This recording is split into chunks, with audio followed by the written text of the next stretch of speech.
Antes de iniciar mi intervención, quiero recordarles las posiciones de algunos de los señores ministros y ministras de la Suprema Corte de Justicia de la Nación, a quienes respeto, les tengo gran consideración y afecto, y adicionalmente fueron y son grandes juristas. Empiezo por Sergio Salvador Aguirre Anguiano. Él siempre dijo que era afiliado al PAN. Afirmaba que el Poder Judicial carece de competencia para analizar las reformas constitucionales por estar fuera del control judicial, postura derivada del principio de supremacía constitucional y de la función del constituyente permanente en México. Esta disposición está en el artículo 135. El ministro Mariano Azuela también en este tipo de debates llegó a recordar que el artículo 39 constitucional decía y citó: la soberanía nacional reside esencial y originariamente en el pueblo. Todo poder público dimana del pueblo, se instituye para beneficio de este.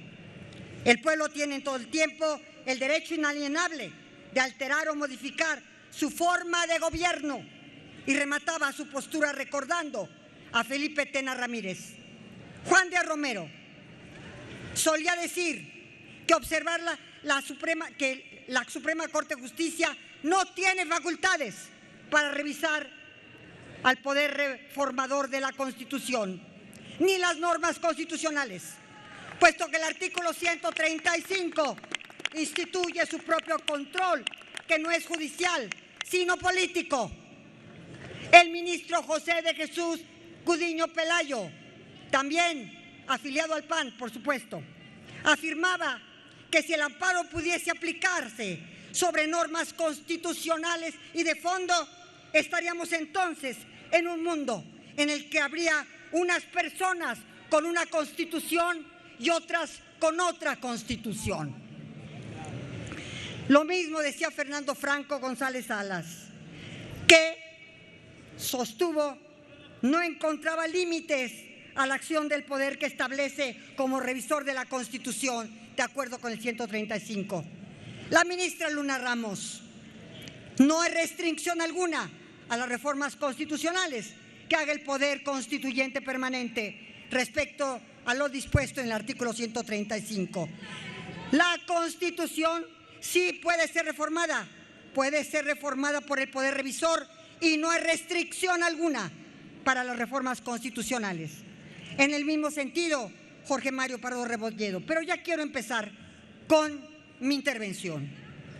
El debate sobre el control constitucional de las reformas a la Constitución ha sido uno de los grandes temas de derecho constitucional y procesal constitucional a nivel internacional.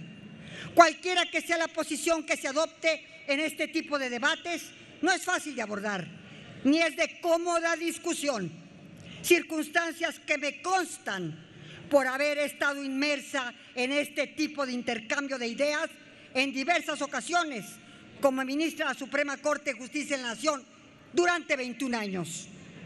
Por principio de cuentas, al asumir una postura con seriedad en este tipo de diferendos, con seriedad, debe hacerse desde una perspectiva en la que la problemática del control constitucional de las reformas constitucionales implica un análisis esencialmente jurídico y técnico que sustancialmente permita diferenciar las particularidades entre el juicio de amparo, las controversias y las acciones de inconstitucionalidad.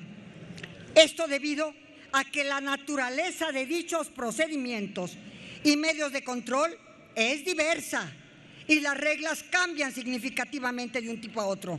Así, no es lo mismo hablar de un amparo ciudadano donde se reclaman violaciones a derechos incorporados en la esfera del quejoso que discernir sobre una controversia constitucional entre autoridades donde es indispensable que la Constitución otorgue legitimación activa y pasiva, y no es legitimación pasiva al constituyente permanente en las controversias constitucionales.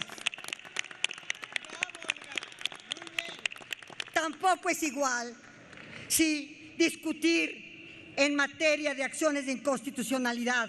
¿Por qué? Porque por antonomasia la acción de inconstitucionalidad es un medio de control abstracto, y al ser abstracto no se pueden estudiar ciertos temas que siempre están desprovistos del panorama de su aplicación y de donde es necesario delimitar el universo de normas constitucionales que sean materia de análisis.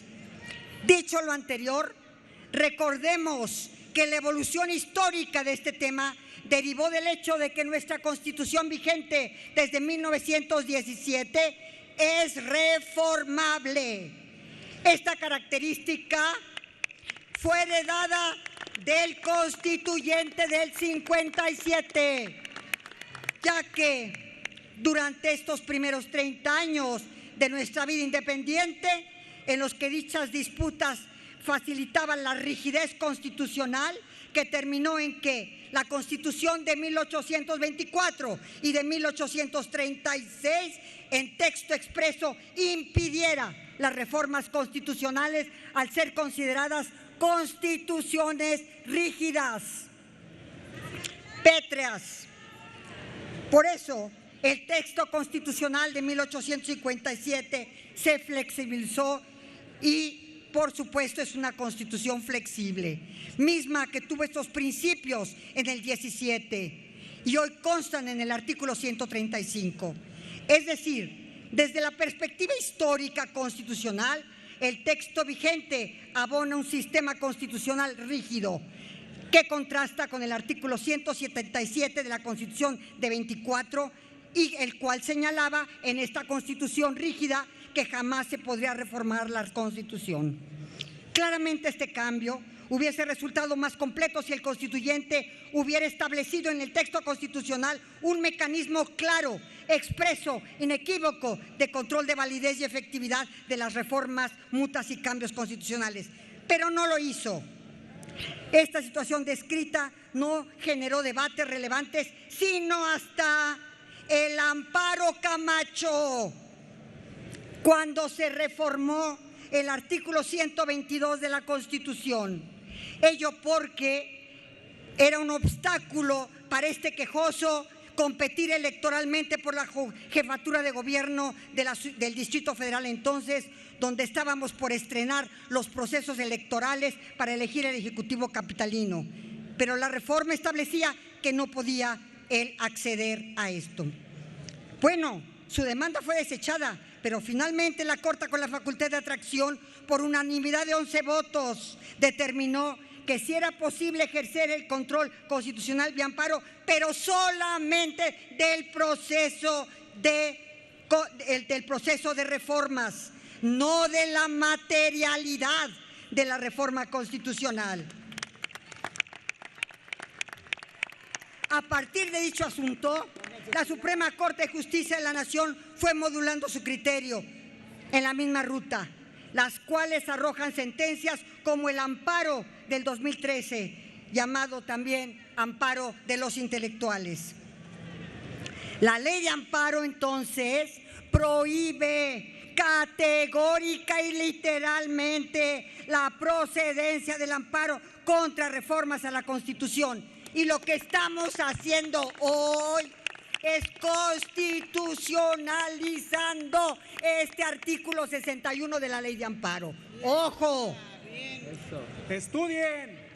Una cosa también, quiero recordarles Con esto, a la mayoría que integrábamos el Pleno de la Corte, nos resultaba notoriamente improcedente ese tipo de intervenciones del Poder Judicial en las determinaciones del Poder Revisor de la Constitución, porque los precedentes reconocían que el amparo no permitía el estudio sustantivo de las reformas constitucionales, aunque sí el procedimiento de reformas. En 2011, desde la Corte, ante el asunto presentado por Federico Reyes Heroles, el amparo de los intelectuales, este sí es el amparo de los intelectuales, volvimos a negar el amparo, pues resultaba formal y jurídicamente imposible el estudio de los contenidos constitucionales reformados. Ojo, la total improcedencia cuando vimos el fondo del amparo contra reformas constitucionales de cualquier naturaleza o especie. Compañeras y compañeros, en todos los amparos posteriores que se ha reconocido la improcedencia del amparo, y la jurisprudencia vigente en materia de improcedencia del amparo indirecto. Como les decía, del artículo 61, fracción primera de la Ley de Amparo, que hoy se constitucionaliza. Por otro lado, desde que entraron en vigor las controversias constitucionales, se ha considerado que la controversia constitucional es indiscutiblemente improcedente para impugnar el procedimiento de reformas y adiciones a la Constitución, porque se carece de sujeto pasivo a demandar al Poder Revisor de la Constitución. ¿Entendieron? Y en razón de las acciones de inconstitucionalidad, ustedes recordarán que es un control abstracto, que constituye un mecanismo a través del cual la Corte analiza la validez de una norma general sin que exista un acto concreto de aplicación, incluso sin necesidad de que se expresen argumentos.